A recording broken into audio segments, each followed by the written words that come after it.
Hello everyone and welcome back to the shop. We're inside today. As you can see here, I've got a lump of rust and dust in the shape of a hand plane. This one is a Sargent, let's see here, Sargent VBM. I'm not sure what that means. Pretty rusty. This is something that I bought off of a gentleman locally and paid too much for. But that's besides the point. I'm going to fix it up and make it usable. So I bought 3 planes off of this guy. You see, I have the other 2 already cleaned up, and I've made videos on those. Those are on my channel, so if you're interested, you can go check those out. But for some reason, all 3 of them have this weird, like, grease, like white grease. I don't know if it's white lithium grease or what it is, but it's gross, and it's all over the underside of this thing. So the plan here is to get this disassembled and just go at it with a brass brush to get as much of this dust and crap off of here. And then I'm gonna put the metal parts in some WD-40 rust removal soak. I usually do Evapo-Rust. I've had really good luck with Evapo-Rust, so I would recommend that product. But I was able to find the WD-40 rust remover soak at a lower price than the Evapo-Rust, and I wanted to give it a shot. So this is going to be my first trial run of that product. So if I find that it works well, I'll let you guys know. So I don't think I'm going to film the disassembly of this, or if I do, I'll do a time lapse, because all these planes come apart the same way. If you want to see how these are disassembled, you can go watch. I think I took my time on the Stanley Bailey number 5, and I showed most of that. So if you're interested in the disassembly, go watch that video. Without further ado, let's dig into it. And just like that, with the magic of editing, it's disassembled. Okay. So here's all the hardware. This is the iron, or the blade, the sharp part, the iron cap, the other thing. This is called a frog. This is your adjustment screw. Handles, wood handles. I'll refinish those. And here's the sole, I guess. And this is just some of the crap that I got out of it. So what I plan to do now is pretty much put everything except for the wood in some hot water with dish soap, and I've got my bristle brush, and I've got a green Scotch-Brite pad, and I'm just gonna try to get some of the residue off of the stuff, because I want these pretty clean before I put them into the rust treatment. It just makes it easier for the rust treatment to get at the base metal if it's not covered in grease and grime. So again, not going to bother to show you that. Maybe at the end I'll show you how gross the water is. So I'll bring you back once these have all been washed. Alright, so I scrubbed these pretty good with the hot soapy water, and I apologize, I forgot to take a picture of it for you guys. It was pretty brown, but there's still a lot of oily residue on these parts from that grease, and I don't want to put them in the rust soak with that oily film on it. So I have a 2-to-1 solution of Simple Green and water, so I'm just going to spray these down and let that do its thing here, and I'll scrub that again with the brass brush to try to get some more of that grease off. So like I said, I'll just let that sit for a minute. All right, I'm just going to scrub away.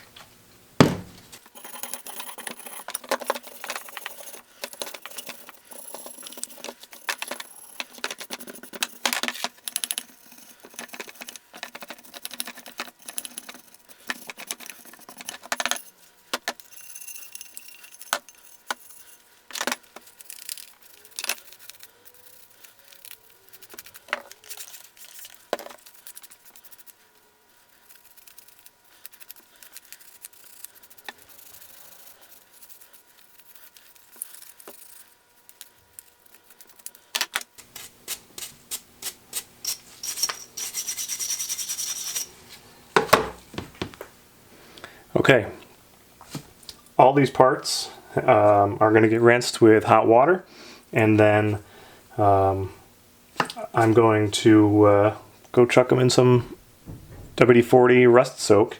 It says on the container for the rust soak that it's more effective above 60 degrees. It's probably right about 60 degrees in my basement. So I'm going to do all that stuff in the garage because it's warmer outside because it's June. So that should increase the effectiveness of the rust soak. Okay, so all the metal parts except for these two brass nuts are soaking in the WD-40 rust soak, and I didn't bother to show you that because the stuff is clear. It looks just like water. So imagine those parts that I had on the table in a container underwater, and that's what it would look like. So what I have here are the two wooden handles, and they're pretty gross, you guys.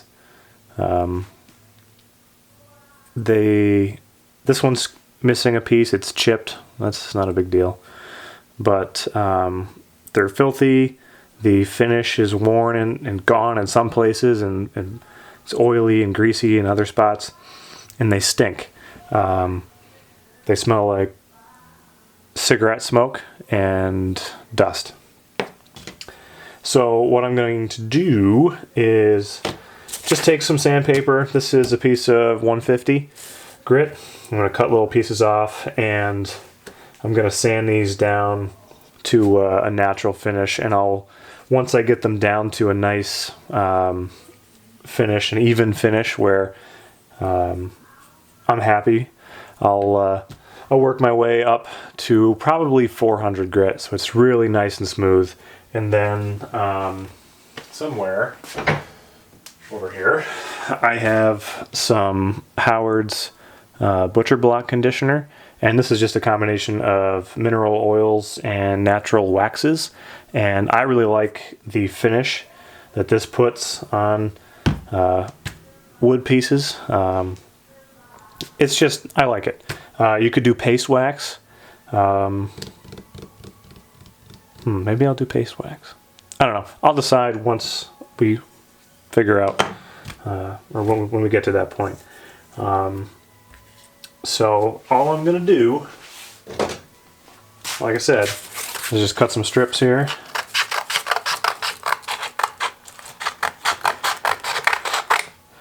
Sandpaper, and then just go at it.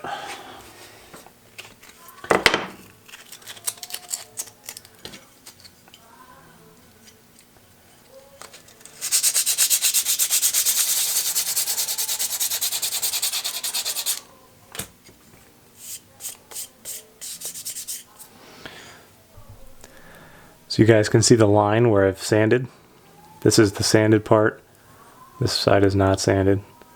And I'm just going to continue sanding the whole thing and do the same thing with this. And this is a good sitting in front of the TV or listening to some tunes project. You can just sit there and sand away and just kind of zone out. So that's what I'm going to do. I'll bring you guys back when I have something interesting to film. Okay, I've got these handles sanded up to 400 grit finish, and they're pretty smooth. I'm not sure what kind of wood these are, but I believe them to be two different pieces of wood. You can see they have a different, they look different. The color is different. The front piece is much lighter than the back piece. And I'm gonna go with the butcher block conditioner because I have it handy. So I'm just gonna squeeze some out onto the towel here. This is like the really satisfying part. This stuff really, it's just beautiful. And this stuff is so easy to work with. You just rub it on, let it sit and soak into the wood. And then when it looks dry, you come back and put another coat on. And then you let it sit. And basically you just keep putting coats on until it won't soak in anymore. And then you just wipe off the excess and you're done.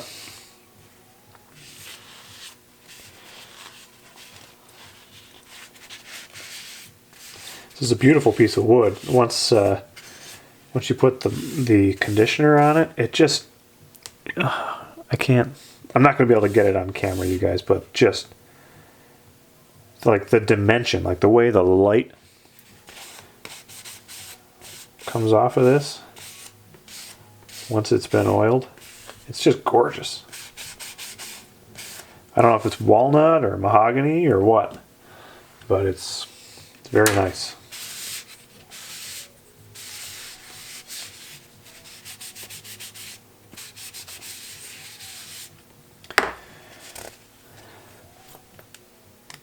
Ooh, that's probably more than I need.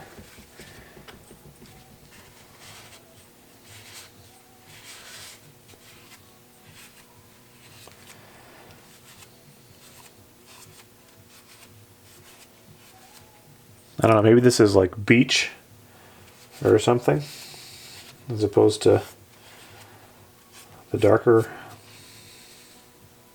wood that the handle is. I really don't know. If you guys know, please leave a comment. I'd love to know.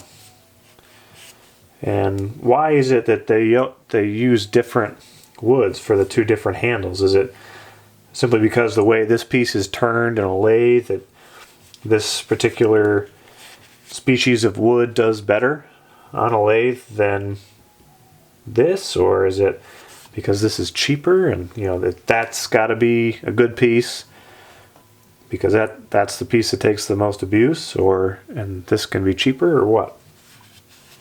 I don't know. If you know, or if you have a theory, leave a comment. So I don't know if you guys are going to be able to tell, but this has got quite a bit of excess oil on it right now, but I'm not going to wipe it off yet. I'm going to let it sit there, and I'll probably let it sit overnight and come back tomorrow, and I have a sneaking suspicion that the wood will soak that oil right in, and I won't have anything to wipe off of it.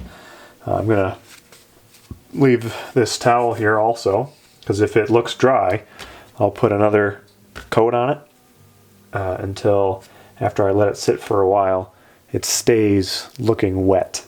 And then I'll buff it with a dry towel. And that'll just kind of polish it, because this butcher block stuff has wax in it a little bit. So those handles are done, so we got to wait for those. All the metal parts are soaking still, so we got to wait for that. So I think that's it for the project tonight. We'll pick it up again tomorrow. Okay, so I have the container here with all the parts, the metal parts from the Sargent plane, and this is the WD-40 stuff. This was crystal clear when these parts went in here. It's not quite 2 days later, but almost 48 hours. And the parts look great. They need a good scrub, but besides that, they look pretty good. And you can see the soak has totally changed color.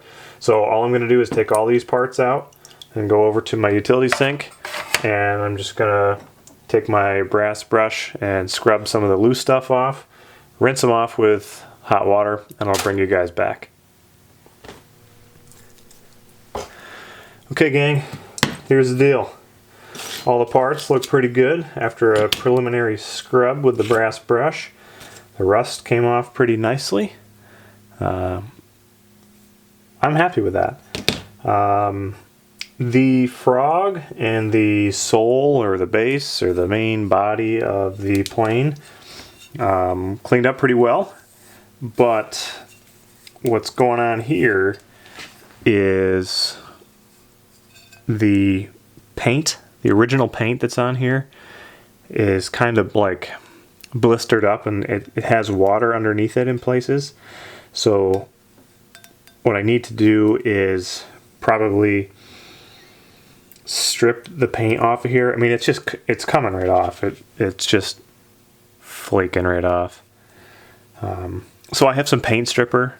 So what I'm going to do is I'll take this outside to the garage and just paint the stripper onto this, and this as well, the frog. And what I'll do is strip all the original paint off, and then I'll put it back in the WD-40 rust remover soak to get at the rust that was underneath the paint that was not exposed already.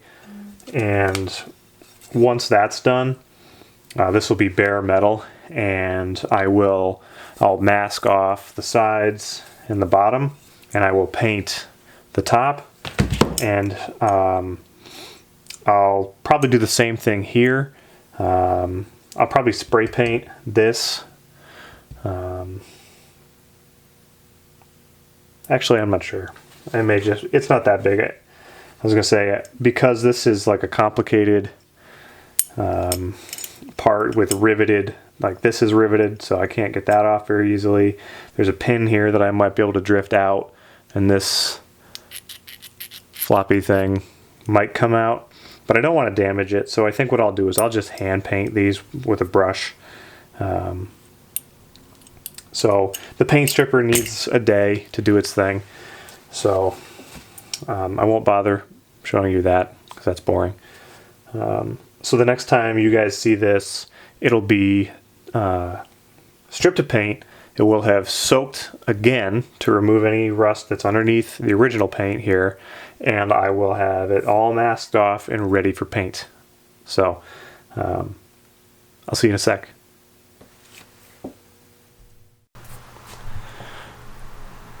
Okay guys, so the paint stripper did a wonderful job. There's still a little bit of paint that's really clinging down here in the corner. I probably didn't get good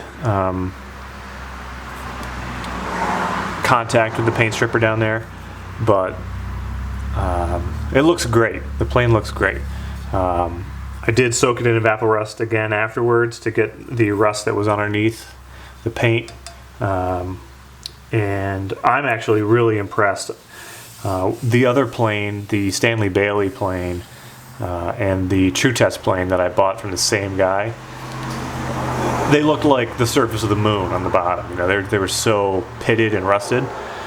So I'm really pleased with the condition of this Sargent plane. And let's see if I can get the thing to focus. There's a number 4 stamped right here, and then 414 is cast into the body. So I don't know what that means. I assume it's a model number.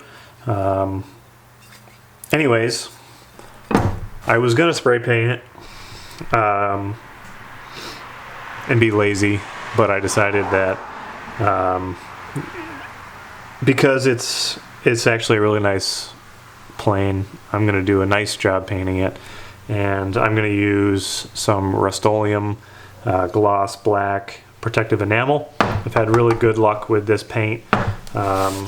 It takes a while to dry because it's an oil-based paint, you know, compared to a spray paint, but it goes on nice, and I really like to brush this stuff onto cast metal, cast iron, things like that, because it's kind of self-leveling, so if you put it on kind of thick over here, it'll just kind of spread evenly, and it'll fill the low spots in the cast iron, and it just looks really nice. So I haven't bothered to tape anything off because I'm not really worried about getting on paint or getting paint on anything. The only spots I don't want paint are these 3 little locations here and right there. I've got some shop towels handy, so if I do get a little paint on there, I'll just wipe it off. So I got my folding chair out, and I'm gonna get started. I may adjust the camera a little bit. I've got it on the bench this time to see if that's a better angle instead of over the shoulder. We'll see.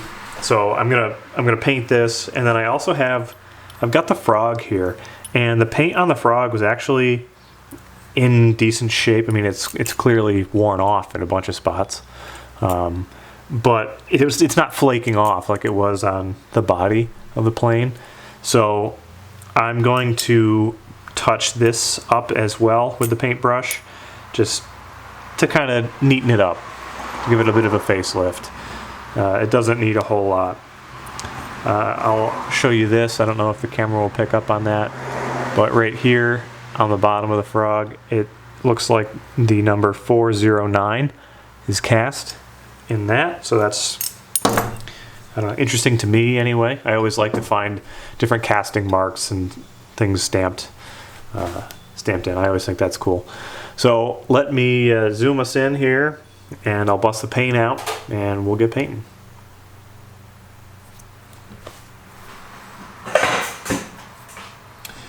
All right, let's get started.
All right, that is the first coat done on that. And let's see here, what does the can say?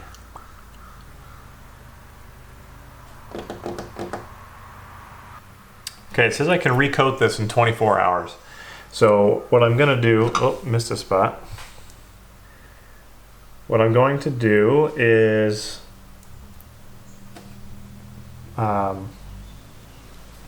let this dry for 24 hours. And then I'll do a second coat.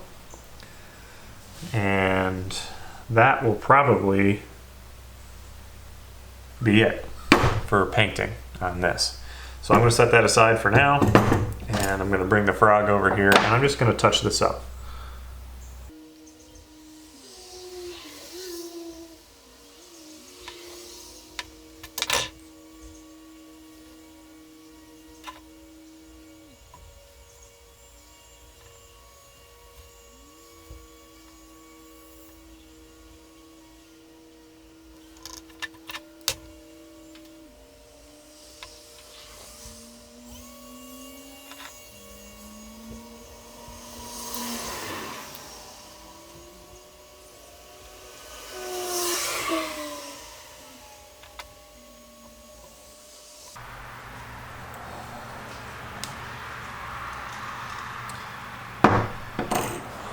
Okay, that's it. Like I said, according to the can, the dry time is about 24 hours. So I'm gonna stick these in the sun and hopefully speed that up a little bit so I can work on this tomorrow before the afternoon. And I think the frog is all set. I'm not gonna bother with a second coat on that because most of its original paint was there, so it didn't really need a good base coat, but I can already see spots on the sole or the body of the plane that I would like to touch up. And so it is definitely getting a second coat, and if it seems thirsty for more, maybe even a third coat. But while that is doing that, I can work on sharpening the blade, the iron, because that takes a little bit of time. So let me clean up my brushes here and we'll go sharpen those blades. Oh, blade, singular.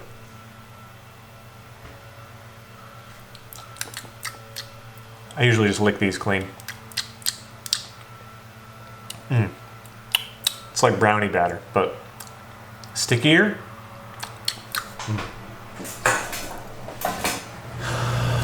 Alright folks, welcome back to my basement. If you've watched my other plane restoration videos, this will be familiar to you. If not, this is how I sharpen my planes. I have a very nice flat flooring tile, and it's got a nice glossy, flat, smooth surface on it. And then I just use sandpaper. This is 3M no slip grip backed.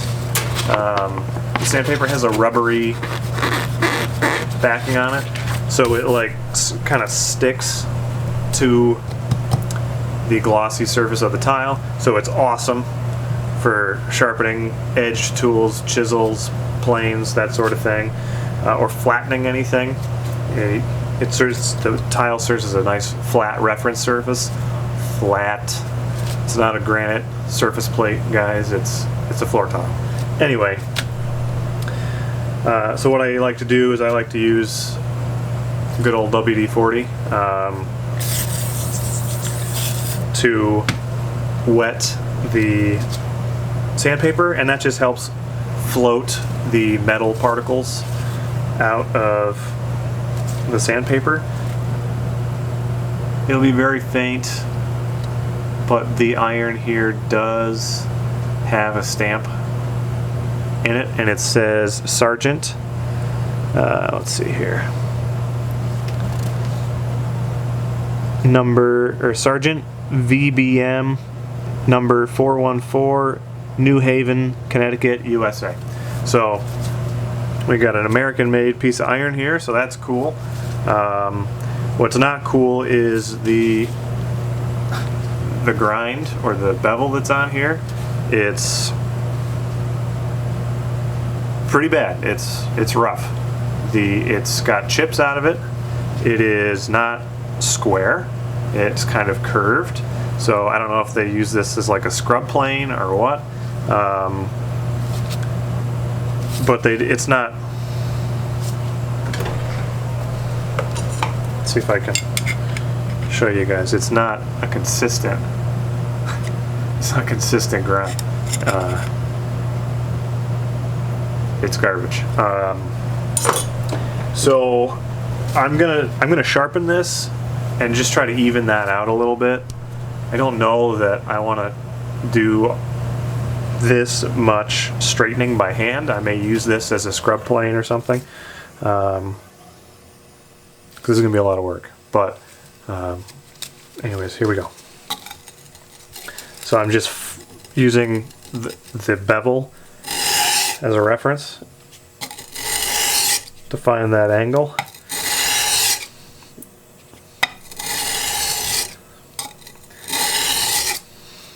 And then I check it. You can see, I can see on the iron here where I am grinding and where I'm not touching. And so I'll do a couple passes and then check to see if I'm touching all the way to the edge.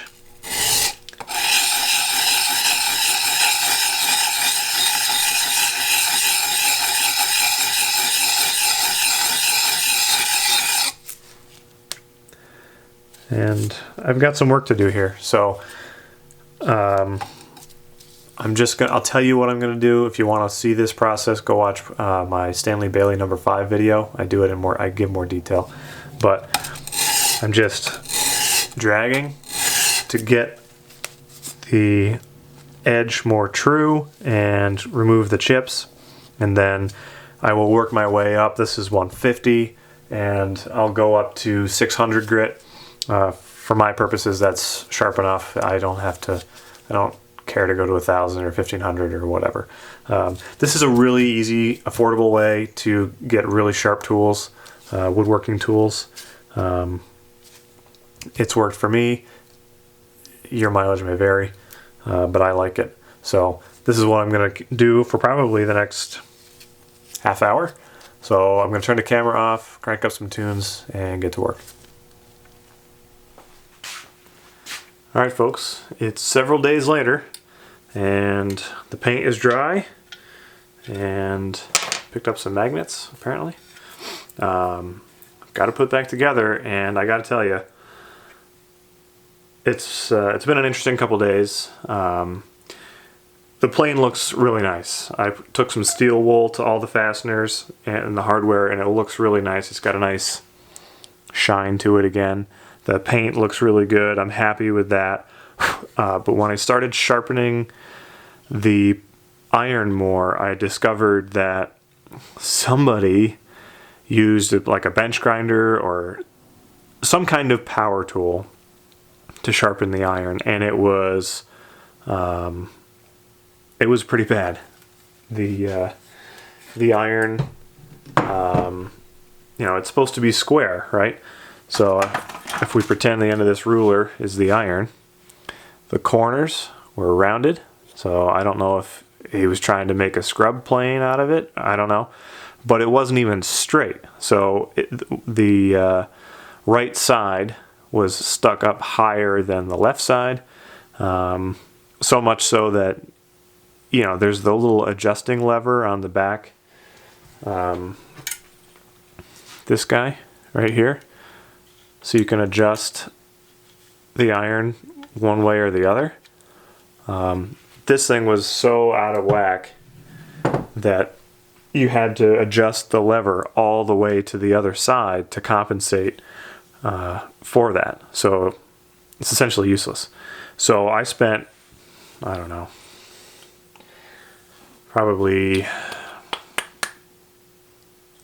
in fairness, probably about an hour using my sandpaper and my tile to try to smooth it out, and I was not getting anywhere near straight. So reluctantly I took it to my bench grinder and I had to totally regrind the iron.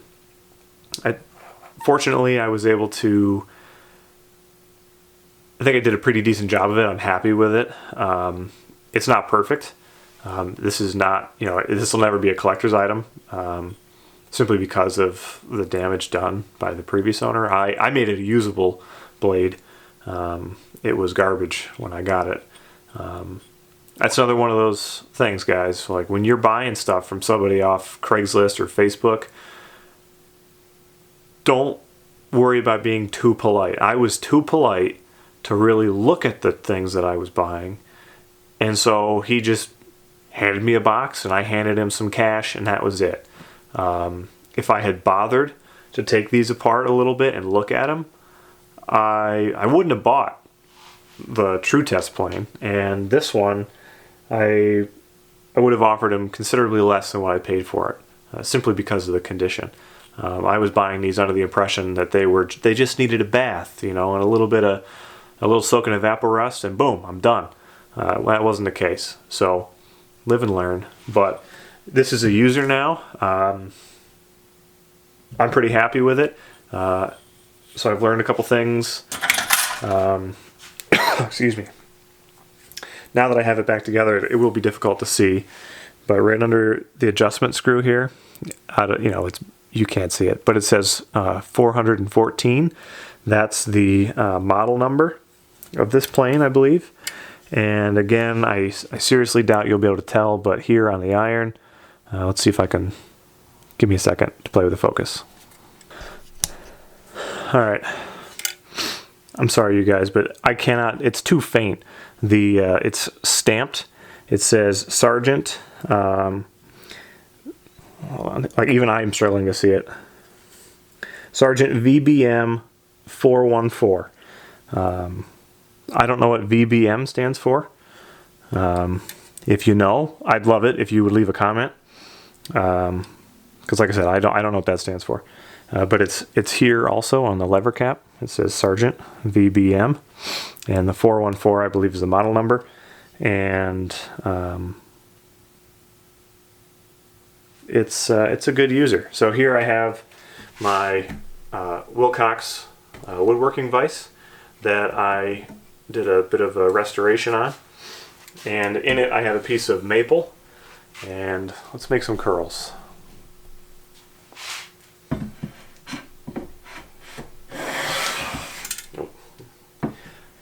My technique is lacking.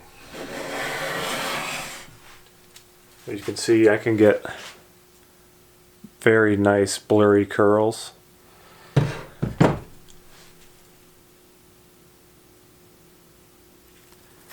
Very thin. Nice thin curls. It's pretty sharp. And again, I just worked my way up through the various grits on the sandpaper until I got to a pretty nice sharp level, and then I have a Norton combination stone.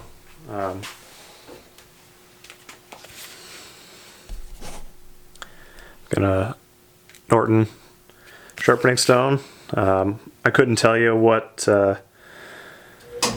there's the air conditioner. I couldn't tell you what grit or finish this is, but it is a you know, coarse on this side, fine on this side. It's the model number IB8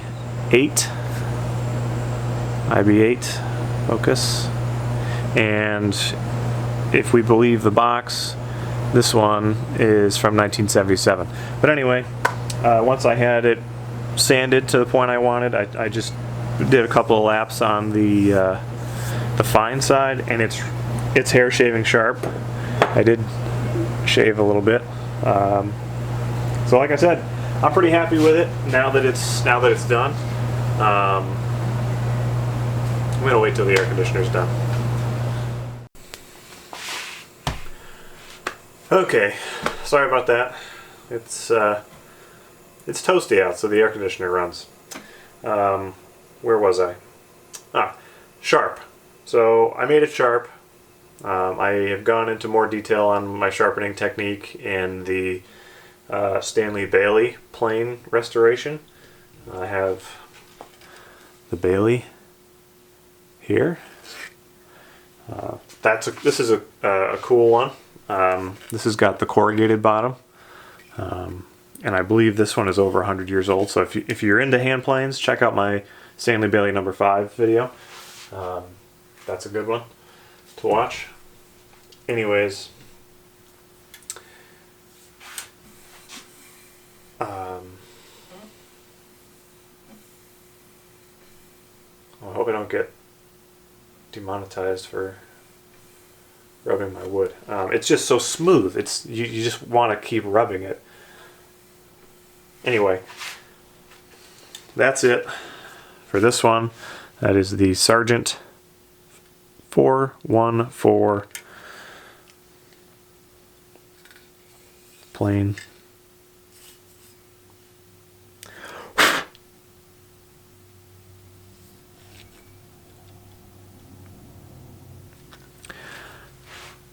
Alright guys, that's it for this one. That's the Sargent VBM model 414 hand plane restored. I'm pretty happy with this. This is actually nicer now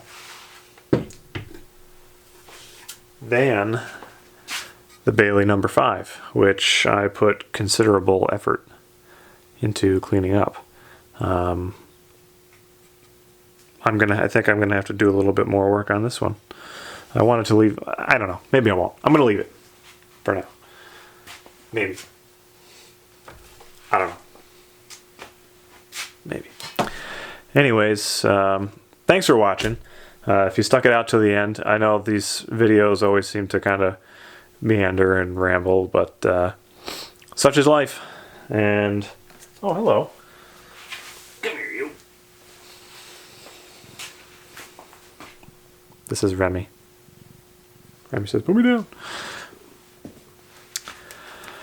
Yeah, so thanks for watching. Keep your wood in a vise. And like, comment, subscribe, all that sort of thing. I've got another bunch of project videos planned, so if you like this sort of thing, come back later. See what else I've done. I appreciate it. This old Tool 53. Ow! Just kidding. Yeah, that's it for this old Tool 53. We'll see you next time.